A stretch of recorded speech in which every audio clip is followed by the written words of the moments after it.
Good morning, grade 4. Good morning, Sir Monte. Okay, so our lesson for today is under geometric figures. There are different kinds of geometric figures. One is point. When we say point, this is an example of point under geometric figures. Number 2 is line. So these are the example of line. There's a 2 arrow. And number 3 is line segment. Okay, with this ending by endpoint. Line segment, ending and endpoint. And number 4 is ray or rays. Yan, ray. Example of ray is one endpoint and less than one arrow. Okay, number 5, angles. This is an example of angle, like this.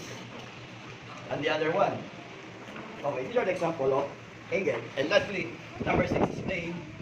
Is a closed figure. The example of plane. Okay, class. What are the different geometric figures? Everybody, pakibasa.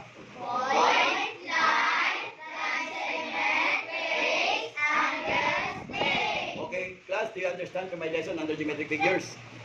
Opo. Okay, thank you for watching. Thank you to all. Thank you for watching. Thank you.